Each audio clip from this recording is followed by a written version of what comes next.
11 जनवरी। वक्त रात के 2 बजे। वो सब नींद के आने से नहीं सोए थे। आज उन सबको नशा और अद्वायात ने सुलाया था।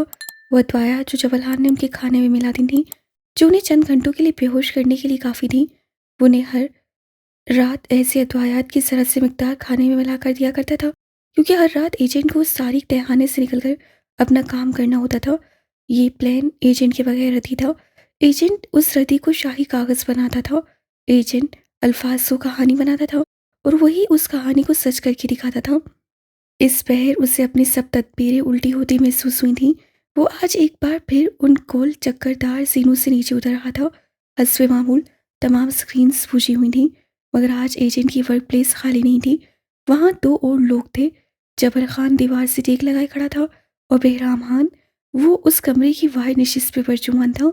एजेंट चंद पल उसे देखता रहा, फिर आगे बढ़कर हाथ उसके आगे फैलाया। बेहराम ने उसके हाथ को झटका नहीं मगर थाम भी नहीं सका। वो कुर्सी से उतरकर जो ही सीधा हुआ था, उस लम्हे एजेंट ने बर्क रफ्तारी से उसे घुमाया और एक ही बाजू के जोर से उसके सर को मेज से लगाया। 2 से 3 बार उसका सर मेज से मारता रहा। बेराम फड़फड़ाने लगा, मगर उसी पल एजेंट ने अपने घुटने से एक बार उसकी पुश भी किया था। वो बिलबिला कर रह गया। वो सफाकी की हुदूद को छूने लगा था। उसकी आंखें सपाट थीं। वो धड़ाधड़ उसका सर मेज से मार रहा था। मेज की सतह खून होने लगी। जरूरत कैसे हुई तुम्हारी मेरे खानदान पे हाथ उठाने की? वो वजूद हो रहा था, एक गैर इंसानी गुर्राहट। अगर तुमने दोबारा उस कमरे में आकर गोली चलाई तो मैं तुम्हारे जिस्म के अंदर इतने सुराख करूंगा कि तुम्हारी रूह पर वास कर जाएगी। बेगैरत आदमी, तुमने मेरे लोगों पे गोली चलाई। उससे बेराम को बालू से खींच कर ऊपर उठाया। जबल बिल्कुल खामोश था, ऐसे जैसे ये किसी फिल्म का मंजर हो, ऐसे जैसे सामने उसका कोई अजीज ना हो। एजेंट ने अब उसे जमीन पर बैठा था। बेराम शायद मजम्मत नहीं करना चाहता था। वो खामोशी से मार खाता रहा। वो जमीन पे गिरा पड़ा था और एजेंट उसे पैर से ठोकर मार रहा था। एक लम्हे के लिए जबल खान का दिल बसीजा था। उससे आगे बढ़ना चाहा मगर रुक गया। लब भींच लिए। एजेंट अपने बूट उसके मुंह पे, कमर पे मारे जा रहा था। साथ साथ उससे कालियां बक रहा था। उसके शाल की कोई खत नहीं थी। जबल को अब उसका हर वार अपने दिल पे होता महसूस हुआ। जान से मारोगे? तुम मेरे लोगों को जान से मारोगे? मेरे खानदान को मारोगे तुम तुम खुद भी तो उन्हें मार रहे हो। वो हाथ चेहरे के सामने लाते अपना बचाव करते हुए बोला था। धोखा, झूठ, दगा, तुमने भी उन्हें मौत दी है। मैं मारूंगा, लेकिन अगर किसी और ने मारा तो जान से मारूंगा। वो घुटनों के बल नीचे बैठा और बेराम का मुंह नोचा, इतनी सख्ती से कि उसके जबड़े हिल कर रह गए। उसका दूसरा हाथ जबल की तरफ बढ़ा हुआ था। बिला तरद्दुद वो उसके हाथ पे अपना रिवॉल्वर रख चुका था। एजेंट ने वही रिवॉल्वर एन उसकी शाय रख पे रखा। जबल खान को यूं लगा था जैसे किसी ने उसके सीने में कोई मीख सीख ठोक दी हो।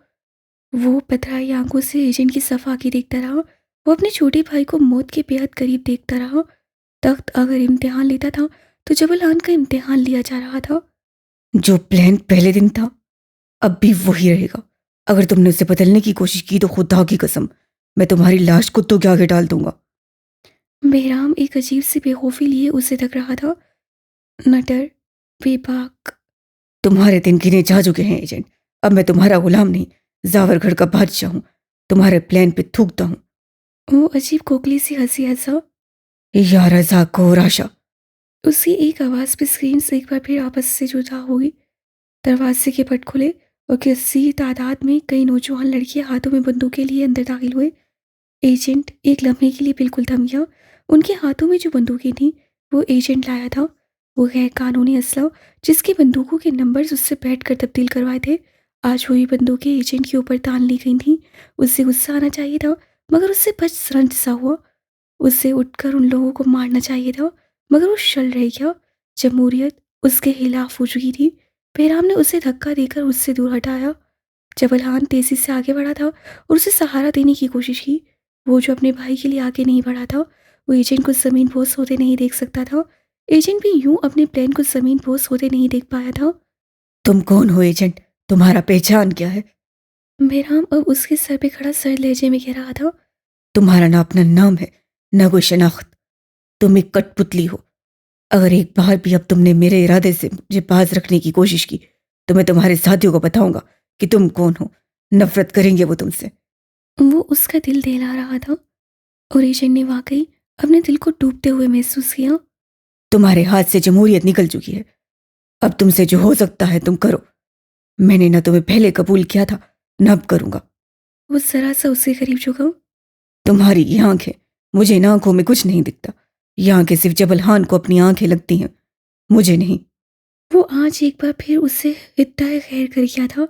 एजेंट के लिए गो के ये ताना नया नहीं था, मगर दिल में उठने वाला दर्द आज नए सिरे से उठा था। वो गुंग सा हो गया था। कहना बहुत कुछ चाहता था मगर वो चुप रहा। बहराम अपने साथियों को लिए वहां से जा रहा था। जबलहान अब भी उसके करीब बैठा था। वो दोनों खाली हाथ थे। जावर खड़ के सबसे काबिल लोग, वो जो एक दूसरे का अक्स से, उन्हें कोई रास्ता सुझाई नहीं दिया। कई लम्हे खामोशी में गुजर गए। कई सालों बाद एजेंट की हल्की आवाज उस कमरे में गूंजी थी। मैंने तुमसे कहा था जबल, मैंने कहा था वो इस काबिल नहीं है कि उसे इस प्लान में शामिल किया जाए। लेकिन तुमने मेरी बात नहीं मानी। वो मेरा भाई था एजेंट। जबल जैसे थक कर बोला। तुमने जज्बात दरमियान में लाए। मैंने तुम्हें बताया था जज्बात दीमक है। तुमने मेरी बात नहीं मानी। अगले कई मिनट वो दोनों उस फर्श पे बैठे रहे। खामोशी का दौरानिया तवील से तवील तर होता गया। मुख्तलिफ खौफ थे जो उन दोनों पे मुख्तलिफ तरीकों से हावी हो रहे थे। कई मिनट बाद जबल की थकी हारी आवाज़ समातों से टकराई। तख्त हमेशा इतनी कुर्बानियां क्यों मांगता है? एजेंट खामोश रहा। कई लम्हे बाद वो हथेली से फर्श पे जोर देते हुए उठा। वापस कुर्सी की तरफ जाते हुए उसके कदम लड़खड़ाहट का शिकार थे। उसकी आंखों में गहरा मलाल था। बेरहम हान ने उसकी खड़ी फसल को आग लगाई थी। तख्त कुर्बानी नहीं मांगता। तख्त चूजर है। वो उस इंसान को चुनता है जो उसके लायक हो। तख्त बस इम्तिहानी पर्चा थमा देता है। उसमें कुर्बानी का हिस्सा आपने खुद लिखना होता है। काबिलियत और वफा के सवालों के जवाब भी आपने देने होते हैं। कई बार लोग तख्त के उस इम्तिहान में बहुत बुरी तरह फेल हो जाते हैं। वो अब अपनी स्क्रीन रोशन कर चुका था। चेहरे पे सपाट तासुर था। वो खटाखट टाइप कर रहा था। जबलान तही दामन था। उससे ये काम नहीं आता था। उससे क्या आदत आती थी, वो जो उससे छिन गई थी। तख्त का इम्तिहान पास करने वाले कैसे होते हैं? तुम जैसे, मुझ जैसे कैसे? फर्श शनास, सच्चे, दिल के साफ, और तख्त के लिए कुछ भी कुर्बान कर देने वाले, मोहब्बत भी। वो कह गया था, कहने वालों का कुछ नहीं जाता, सहने वाले कट कर रह जाते हैं। और तख्त का इम्तिहान फेल कर देने वाले कैसे होते हैं? कहने वाले जब बढ़ जाएं तो सहने वाले दिल को पक्का कर देते हैं। जबल खान को ये करना पड़ा। बेहराम खान जैसे, जल्दबाज और बेगैरत। वो तख्त को इस्तेमाल कर रहा है। बाखुदा वो ऐसी जगह मरेगा जहां उसे पानी भी नहीं मिलेगा। ऐसे मत कहें, भाई है वो मेरा। तख्त अपने आप को इस्तेमाल किया जाना नहीं भूलता। वो ऐसी फसल है जो एक लंबे अरसे बाद फल देती है। मुशक्कत, मेहनत और वफादारी की खाद के बाद। बेहराम ने ये तीनों चीजें छोड़ दी हैं। वो अब स्पीकर नामी किसी शख्स को एक ईमेल भेज रहा था। साथ साथ दूसरी स्क्रीन से बहुत कुछ चल रहा था। जानते हो जबल खान, जब हम छोटे थे तब बहुत कहानियां सुनी थी कि तख्त की मालकिन को कभी चैन की नींद नहीं हुई। गलत था, झूठ था। नींद उन्हें नहीं मिलती जिन्होंने तख्त को खोटा किया, उसके साथ बेवफाई की और जमहूरियत के साथ दोगलापन। तुम ऐसा नहीं कर सकते, इसलिए तुम इस वक्त यहाँ मेरे साथ हो, अपने भाई के साथ नहीं। स्पीकर की जवाबी ईमेल फौरी तौर पर आई थी। वो नाराज था। उसके हर हर लफ्ज से यही जाहिर होता था। एजेंट अब उसका जवाब लिख रहा था। साथ 2 से 3 यूएसबी उठा उठाकर एक से दूसरी स्क्रीन की अक्ष में घुसाता जा रहा था। उसके हाथों में मशीनों की सी फुर्ती थी। उसका दिमाग, ये एक दिमाग हो ही नहीं सकता था। मैं जानना चाहता हूँ जबल, क्या तुम इसी तरह मेरे साथ रहोगे या फिर जज्बात तुम्हारा रास्ता रोक लेंगे? आपको मुझ पे भरोसा नहीं है एजेंट? उससे गिला नहीं किया, बस सवाल किया। बहराम ने उससे एक दिन के अंदर अंदर बहुत कुछ छीना था। सरफरिस उसमें उठी हुई गर्दन, मान और एजेंट से गिला था। मुझे उन लोगों पे भी भरोसा था जिनके हाथ में मैंने बंदूकें दी, और आज वो उन्हें मुझ पे ताने हुए थे। रंज था कि मलाल था। उसका दिल पूरी तरह शिकस्त खा गया था। मैं उन्हें इसके लिए कभी माफ नहीं करूंगा। जबल फौरन बोला था। माफ तो अब तुम भी नहीं किए जाओगे जबल खान। एक जुमला था, सिर्फ एक, और जबल खान का दिल शल हो गया। तुमने मेरे हुक्म, मेरी बात को टालकर जज्बात और भाईचारा निभाया। मैं तुम्हें इसके लिए कभी माफ नहीं करूंगा। वो तरुस कहता था। उसकी बात पत्थर पे लगी नहीं थी। एजेंट वासाते खुद कुछ लोगों के लिए एक पत्थर था। क्या वो जबलहान के लिए भी यही बन रहा था? वो बेबसी से सब तमाशा देखता रहा। कई लम्हे बाद जबल खामोशी से अपनी जगह से उठा था। वो बहुत कुछ खो चुका था। वो बहुत कुछ खोने वाला था। शुरुआत हो चुकी थी, अंत किसी ने नहीं देखा था। दुनिया मकाफाते अमल है। चाहे उसका हक छीना गया हो, चाहे उसके साथ जुल्म हुआ हो। 4 लोगों का यहाँ लाना, टॉर्चर करना, कैद करना, खौफजदा करना, ये गलत काम था, गलत तरीका। किसी के खिलाफ साजिश रचाते वक्त अगर तुम्हें लगता है उस साजिश के जरासीम तुमसे नहीं चिमटेंगे, तो तुम गलत हो। वो सब आज सुबह यहाँ से निकल जाएंगे। एजेंट स्क्रीन पे गांव के मुख्तलिफ मनासिर देखते हुए कह रहा था। तुम उनके पास ये ऑफर लेकर जाओगे, तुम उन्हें जिंदा सलामत यहाँ से निकालोगे। ये तुम्हारा इम्तिहान है और यही मेरा हुक्म। लेकिन जावरगढ़, जमीनें, उसे तेजी से गर्दन मोड़कर पूछा। तुम्हारे खानदान की बेवकूफ़ी में मैं अपने खानदान को नहीं झोंक सकता। मैंने सब किया था, लेकिन उनकी जान कोई नहीं ले सकता, कोई भी नहीं, तुम्हारा वो बेवकूफ़ भाई भी नहीं। वो जैसे खुद को पावर करवा रहा था, जबल को भी, उन स्क्रीन्स को भी, हवाओं को भी। काश दुनिया इंसान के प्लान्स पे चलती। वो सब यहाँ से सही सलामत वापस जाएंगे, मैं भेजूंगा उन्हें। क्या कोई उसकी बात मान लेगा? ये सावरखड़ ऐसा खेल खेलेगा जिसे सदियों याद रखा जाएगा? इनहराफ, बगावत, 11 जनवरी, रात 4:30 बजे। उसे यूं लगा था जैसे कोई उसे झंझोड़ रहा हो, कोई उसके बाजू पे नाखून से चबो रहा हो, या जैसे उसकी पीठ पे ठोकर मार रहा हो। जबरी शाहनवाज की तमाम हसियात नीमगनूदा थी। वो उस झंझोड़ने पे बामुश्किल आंखें खोल सका था। उसकी गहरी भूरी आंखों में वाज़ेह तौर पे गुलाबीपन था। वो मुंदी मुंदी आंखें लिए अपने अतराफ में देख रहा था। सब कुछ सुन रहा था। वो बामुश्किल अपने सामने खड़े शख्स को देख रहा था। क्या हुआ है? उससे अपने सर पर खड़े उसे लाते मार मार कर जगाते शादान को देखकर सवाल किया। बाहर तुम्हारी बहन की बारात आई है, अटेंड करो उठकर। मेरी तो कोई बहन नहीं है। वो वापस चादर अपने सर तक खींचते हुए बोला। बिल्कुल, तुम्हारी कोई बहन नहीं है, लेकिन ये जावरगढ़ की करामत है। यहाँ बगैर बीवी के साले मिल जाते हैं और बगैर बहन के बरातें आ जाती हैं। अब की बार उससे एक जोरदार लात उसकी कमर पर रसी थी। जबरीश हड़बड़ाकर उठ बैठा था। उसे चंद लम्हे लगे थे सूरत हाल समझने में। जबलहान आखिरी सीने पे बैठा था, हंसला उसके साथ। सुल्तान अपने बिस्तर पे बैठा नाखून चबा रहा था और हसन अपने बेड पे आंखें मुकम्मल खोले बैठा था। सुखरुख बेयकीनी से यहाँ से वहाँ चक्कर काट रही थी। जबरीश को यकदम किसी अनहोनी का एहसास हुआ। क्या वाकई बगैर बहन की बारात आ गई थी? आप सब आज यहाँ से जा रहे हैं। मैं आपको एक नक्शा भी दूंगा और चाय बना भी। यहाँ से निकलकर आप वहाँ मेरा इंतज़ार करेंगे, और जब तक मैं वहाँ ना आ जाऊँ, आप में से कोई भी किसी भी किस्म की मजम्मत नहीं करेगा। और आज यूं ही बैठे बैठे तुम्हें हमारे साथ रहमदिली करने का शौक क्यों चढ़ गया? वो चक्कर काटते काटते रुकी और तुर्श अंदाज से बोली। सिर्फ आज नहीं, बाकी दिनों में मैंने आपसे हमदर्दी करने का सोचा था, लेकिन माशाल्लाह से आपकी हरकतें मेरी हर मुरव्वत और पेशकदमी को बहुत बुरी तरह से मुतासिर करती रही हैं। वो उसी के अंदाज से बोला। सुखरू समेत उन तमाम लोगों ने ढेर सारा गुस्सा अंदर दबाया था। जबलान हनूज सपाट और ठंडे तासुरात लिए हुए था। उसके साथ बैठी हंसला गुमसुम थी। जब जबल ने उससे इशारा किया, हंसला अपनी जगह से उठी और अपने पैरों में रखे 5 बैग्स उठाए। वो किसी को बैग जैसे थे। वो तमाम बैग्स एक एक कर थी उनके सामने रखती जा रही थी। इन बैग्स में आप सबकी ज़रूरत का सामान है और खाने पीने की चीज़ें। किसी किस्म का हथियार इनमें नहीं है, क्योंकि मुझे यकीन है अगर ऐसा कोई हथियार हुआ तो आप उसे मेरे साथियों पे ज़रूर इस्तेमाल करेंगी। वाह खुदा, अगर मेरे पास कोई हथियार होता तो मैं उसे तुम्हारी गर्दन पे फेरती। आपकी सलाहियतों पे मैं आंखें बंद करके यकीन रखता हूँ हातून। वो बदशिस्तगी से बोला। तुम्हें मुझसे बात करनी है जबलहान, कुछ मेरी सलाहियतों के बारे में भी जान लो। सुल्तान सफ्तार बर्दाश्त बस इतना ही कर सकता था। ज़ुखरुफ, तुम यहाँ आकर बैठो। अगली बात उससे सुखरूख से कही, कुछ इस अंदाज में कि वो वाकई उसकी तरफ चली आई। अगर पीछे मुड़कर देखो तो हंसला अब एक बैग शादान के सामने रख रही थी। उसके चेहरे पे उलझन रकम थी। शादान उसे इस तरह नहीं देख सका। उसे इन हालात में भी कुछ सूझा था। इस बैग में क्या है, मुन ट्रेजर? माई ट्रेजर? उससे फ्रेंच में पूछा। हंसला उसकी बात पे पूरी तरह दबी थी। वैसे तो इसमें तुम्हारी लाश होनी चाहिए थी, लेकिन पता नहीं क्यों लाला को तुम पे तरस आ गया, इसलिए इसमें तुम्हारी जान बचाने का सामान है।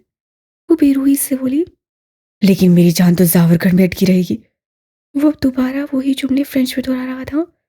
क्या मैं इस बैग को छोड़कर तुम्हें साथ ले जा सकता हूँ, मोन्ट्रोजर? वो उसकी आंखों में आंखें डाल करके संजीदगी और वाफर्दगी से कह रहा था। हंसरां दांत कचकचाए और आगे बढ़कर उसके पैर पे जूतों समेत चढ़कर आगे निकल गई।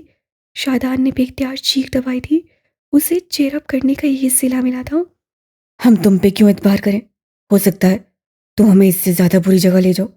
आखिर बेहराम तुम्हारा ही दिपो भाई है। अपने बेड पे बैठे हसन ने गुफ्तगू में हिस्सा लिया। जबल ने सर को हफीज से जंबिश दी। ये सवाल कुछ देर पहले तुम सबने सुल्तान साहब से भी किया था ना? खैर, उन्होंने तो जवाब देने के बजाय सरकस शुरू कर दिया था, लेकिन मैं जवाब देना पसंद करूंगा। तुम्हें यही करना चाहिए जबलहान, क्योंकि सर्कस तुम्हारे बस की बात नहीं। तुम्हारे मुंह से निकली हर बात पे सिर्फ गुस्सा ही आ सकता है। सुल्तान नापसंदीदी से बोला। अब ऐसी भी बात नहीं है। मुझे इससे बुरा मान गया। हाथून ने मेरे साथ कई बार मजाकरात किए हैं। वो मेरे सेंस ऑफ ह्यूमर को काफी इंजॉय करती हैं। Cut the Krebs. सुखरूफ ने संजीदगी से उसे टोका था। अपने भाई के खिलाफ क्यों जाना चाहते हो तुम? क्योंकि वो गलत है। हम यहाँ किसी को कत्ल करने नहीं लाए। आप यहाँ हमारे मेहमान हैं। आपकी हिफाजत हमारा फर्ज है, और इस गांव का सरदार होने के नाते मेरा फर्ज है कि मैं अपनी जमीन से आपको बाहिफाजत बाहर छोड़ कर आऊं। और तुम्हारे अंदर ये फर्ज शनासी के कीड़े कब से जन्म लेने लगे? हसन ने तंज किया था। हम यहाँ मेहमान हैं। ओह, ये तो नई खबर मिली है। बल्कि ये पहला गांव है जहां मेहमान को कपड़े की तरह धोया जाता है। उनके सर पे बंदूक का दस्ता मार मार कर उनके दिमाग में पेच छिला दिए जाते हैं। सिनफ नाजुक की नाजुक कलाई जलाई जाती है। मुस्तकबिल के अजीम सियासतदान की गर्दन पे कपड़े की तरह टांगे लगाए जाते हैं। वो तेज से बोलते हुए रुका। वक्त अजीम बैरिस्टर के बाजू पे लगी गोलियां एक नीम हकीम से निकलवाई जाती हैं। उससे उंगली उठाकर हंसला की तरफ इशारा किया। बीबी, तो मुझे यहां से निकलने दो जरा। पहले तुम्हें मेडिकल कॉलेज से एक्सपेल करवाऊंगा, उसके बाद तुम पे अपनी गलत सर्जरी का केस करूंगा। इतनी तुम सर्जन। ये अपना मुंह बंद करने का क्या लेगा? हंसला उसके बकवास से उकताई। हमारे 10 साल ले लिए, तुम्हारे लिए शायद कोई और पैकेज हो। शादान ने कंधे उचकाए। अपने किडनैपर के लिए ऐसा कोई पैकेज नहीं इजाद किया मैंने। किसी के पास कोई टेप है? हंसला बच्चे, जाओ इसके मुंह पे टेप लगाओ। जबल के इस हुक्म पर हसन बुरी तरह हत्ते से उकड़ गया था। अगर किसी नामहरम ने मुझे हाथ लगाया तो मैं खुदकुशी कर लूंगा। साथ उससे एक हाथ अपने मुंह पे रख लिया। मैं कोशिश करूं फिर? मैं तो तुम्हारा महरम हूं, मुझसे कैसा पर्दा? जबल ने फराख दिली से ऑफर की। इन्हीं बातों की वजह से वो अपने हॉस्टेजेस का फेवरेट था। इसकी कोई जरूरत नहीं, मैं अब चुप रहना पसंद करूंगा। वो बड़े सुकून से बोला। जान बची लाखों पाए। हमारे पास सिर्फ चंद घंटे हैं, लिहाजा वक्त जाया किए बगैर शुरुआत करते हैं। जबल संजीदगी से कहते हुए अपनी जगह से उठा। वो अब उनके सामने खड़ा था, मसीहा की तरह, अपनी कौम से मुनारफ मसीहा। कैसे मसीहाओं पे एतबार आ जाया करता है। इस वक्त सुबह के 5 बज रहे हैं। 6 बजे बेहराम हान आ जाएगा और तब मैं तुम्हें बचा नहीं सकता। इसलिए हम लोग अभी और इसी वक्त निकलेंगे। आप सबके पास एक ट्रैकर होगा, लेकिन चूंकि सिग्नल्स ऑन नहीं होंगे तो हर वक्त नहीं चल सकता। ट्रैकर सिर्फ उस वक्त ऑन होगा जब हम कुछ वक्त भी जैमर्स हटा देंगे, और ये जैमर्स हर 15 मिनट बाद खुलेगा। आपके गैजेट में सिर्फ और सिर्फ मैप होगा। वो एक डिजिटल मैप होगा जो आप सबको एक ही सेफ प्लेस के नक्शे पे ले जाएगा। आप सब इकट्ठे नहीं जा सकते, 2 से 3 लोगों की टीम बनानी होगी। लेकिन उसके लिए पहले आप लोग ये सोच लें, मुझ पे यकीन करके यहाँ से जाना है या फिर यहाँ रहकर अपनी मौत का इंतजार करना है। वो किसी और को नहीं देख रहा था, वो बस सुल्तान को देख रहा था। काइद से बात करना उसे पसंद था। सुल्तान ने मुड़कर अपने तमाम साथियों को देखा। वो नीम रसामंद थे या शायद नहीं थे, लेकिन वो राजी था। उसे जबलहान की आंखों में जो दिखा था वो कम से कम धोखा नहीं था। ओके, हम राजी हैं। वो अपनी जगह से उठाया। लेकिन टीम मैं बनाऊंगा। ट्रैकर को सबसे पहले मैं देखना चाहूंगा, और मुझे इस महफूज मकाम के बारे में भी सब जानना है। तुम टीम बनाओ, बाकी काम हम कर लेते हैं। जबलहान राजी था या ये एजेंट के ऑर्डर थे, अंदाजा करना मुश्किल था। सुल्तान वहाँ खड़े हर हर शख्स को देखने लगा। शादान और हसन एक साथ हर की सही। वो दोनों आर्ग्यूमेंट्स का एक ना खत्म होने वाला सिलसिला शुरू कर देते थे। जबरीज और हसन। वो 2 कदम आगे आया। एक नज़र ज़ुखरुख को देखा और एक सवाल दिल से किया। दिल का जवाब वही था जो होना था। वो किसी खेल, किसी मुसीबत, आफत, कहीं भी सुल्तान सफदर ज़ुखरुफ वक़ार को अपने तसव्वुर में भी उससे जुदा नहीं कर सकता था। सुल्तान सफ्दर और ज़ुखरुफ, वो कहकर मज़ीद आगे आया। सैयद शादान, हंज़ला साहिबा। शादान का जी चाहा था उसका माथा चूम ले। ज़िंदगी में पहली बार उससे दोस्त होने का हक अदा किया था। हर कोई राज़ी था सवाए हंसला के। वह एहतजाज करना चाहती थी लेकिन जबल को देखकर चुप रही। अब ज़रा कुछ तरमीम कर लेते हैं। जबल रसानियत से बोला। जबरीज, हसन और ईसा। उससे कहने के साथ ही उसके साथ आया एक लड़का मुस्कुराते हुए सबरीज और हसन के साथ आकर ठहर गया। वो जबल की कॉर्बन कॉपी था, उसका जुड़वा भाई। शादान साहब, हंज़ला और मुरीद। इसने इजाफे पे शादान मुट्ठी भींच कर रह गया। अब बाकी दो लोग थे, सुल्तान और सुखरू। वो दोनों एक साथ खड़े थे और जबल उनके सामने। फिर वो जैसे हल्का सा मुस्कुराया हो या शायद सुल्तान को लगा था। आप दोनों को मैं अपने साथ का शर्फ बख्शूंगा। और यहाँ तिकोन मुकम्मल हो। हरगिज़ नहीं। सुल्तान तेजी से बोला था। हमें तुम्हारी ज़रूरत नहीं है। तुम शायद भूल रहे हो सुल्तान, तुम सब यहाँ मेरे होस्टेजेस हो। मैं तुम्हारा नहीं। तुम सलाह दे सकते हो और मैं हुक्म, जिसे तुम टाल नहीं सकते। कुछ था उसके अंदाज में कि सवाल और बहस की गुंजाइश नहीं बची थी। वो लब भेज कर खामोश हो गया। ट्रैकर डिवाइस सिर्फ हमारे पास होगी, लेकिन हम साथ नहीं जाएंगे। मुख्तलिफ रास्ते, मुख्तलिफ टीम्स। और अगर हम एक दूसरे से बिछड़ जाएं या फिर कहीं पकड़ लिए जाएं, तब भी हम उसी इमारत में वापस आएंगे जो हमारी मंजिल है। समझ आ गई है? वो महज सुल्तान सफदर के सफ़र का इम्तिहान ले रहा था, वरना उनके निकलते ही जबलहान की यहाँ से निकलने की राहें मसदूद हो जानी थी। और बहराम, वो थोड़ी देर में यहाँ आता ही होगा। जबरीश ने हथिया जाहिर किया। मैं उसके लिए यहीं रुकने वाला हूँ। आप दोनों मुझे मिस करेंगे, लेकिन मैं आपको कुछ वक्त बाद ज्वाइन कर सकता हूँ। वो सुखरूफ और सुल्तान से कह रहा था। हाँ, वो पुरसुकून था, मगर दिल पे जो कयामत गुजर रही थी ये सिर्फ वो ही जानता था। वो 5 लोग यहाँ से निकलने वाले थे। पूरे 4 दिन बाद उनकी मुसीबतें ख़त्म होने वाली थीं। पूरे 4 दिन बाद वो बिलाखिर आज़ाद होने वाले थे। पूरे 4 दिन बाद वो 4 दिन 4 सदियों के बराबर थे। वो उन चेहरों के साथ नहीं जा रहे थे जिनके साथ आए थे। और दिल, क्या वो 4 दिन बाद वही दिल लिए जा रहे थे? जबलान अपनी 4 साला प्लान को खाक होता देख रहा था। उसके दिल में जैसे मीखें खड़ रही थीं, जिन्हें वो आज से 40 साल बाद तक याद रखने वाला था, किसी को बताए बगैर, चुपचाप, तन्हा। तारीख में पहली बार सयाद अपने असीर आज़ाद कर रहा था। रंज उस पे लाजिम था। 11 जनवरी, वक्त सुबह 5:30 बजे। गोल चक्करदार जीनों से उतरते हुए वो दम से नीचे गिरा था। उसका जख्मी पैर एक बार फिर से खून रसाने लगा था। उसके जख्म पे जोर पड़ने से उसके पैर में दर्द की लहर उठी थी और वो तवाज़ुन बरकरार न रखते हुए पूरी तरह लड़खड़ा कर गिरा था। सच शुक्र कि फर्श लकड़ी का था, उसे ज़्यादा चोटें ना आई, मगर पैर से उठता दर्द उसकी रीढ़ की हड्डी तक सेंसरी तोड़ाने के बायस बना था। जबरी शाहनवाज कई लम्हे दर्द बर्दाश्त करते हुए उसी फर्श पे बैठा रहा था। शादान और सुखरू उसके साथ फर्श पे आकर बैठे थे। हंसला और उसका साथी यूं उतर कर आए जैसे ये उनके रोज का मामूल हो। अब जरा नजर उठाकर देखो तो सुल्तान सफदर अपनी पुश्त पे हसन सुल्तान का तवाना वजूद लादे नीचे उतर रहा था। हसन ने अपनी पट्टी वाले बाजू को बिल्कुल बेहरकत छोड़ रखा था और दूसरा बाजू उसके गले में डालकर जैसे खुद को गिरने से बचाया हुआ हो। सुल्तान लबों को सख्ती से आपस से पेविस किए हुए उसका वजन बर्दाश्त करने की कोशिश कर रहा था। वहां उस फर्श पे खड़े उन तमाम लोगों ने एक पल के लिए नजर उठाकर सीढ़ियों की तरफ जरूर देखा था। सुल्तान सफदर वो आदमी था जिसे अपने साथ साथ उन चारों का ख्याल भी आता था। वो खुदगर्ज अनाओं का मारा महज लगता था, जिन्हें वो चाहता था उनके लिए कोशिशें उनके कदमों में ढेर करता था, अनाएं छोड़ देता था। थोड़ी देर बाद वो तमाम लोग उस फर्श पर इकट्ठे थे। जबलान उनकी तरफ पुश किए खड़ा था। वाज़िया रहे, वो खड़ा था। एजेंट की गैर मौजूदगी में भी वो उसी कुर्सी पे नहीं बैठ सका था। स्क्रीन पे कुछ मनासिर चल रहे थे। वो एक इमारत थी, बूढ़ी, बहुत सीधा इमारत, ऐसी जैसे नेटफ्लिक्स की कई सीरीज में एस्थेटिक दिखाने के लिए लाई जाती हो। आसपास लंबे ऊंचे दरख्त और झाड़ियां थीं। ये जावरगढ़ का वाहिद चर्च है, लेकिन यहाँ मसीही आबादी बेहद कम है, बिल्कुल ना होने के बराबर। इसलिए यहाँ ज्यादा लोग नहीं आते। जबल बोल रहा था। बाकी सब सुन रहे थे। ये इमारत हमारा गोल है। यहाँ से निकलकर हमें इस इमारत तक जाना है।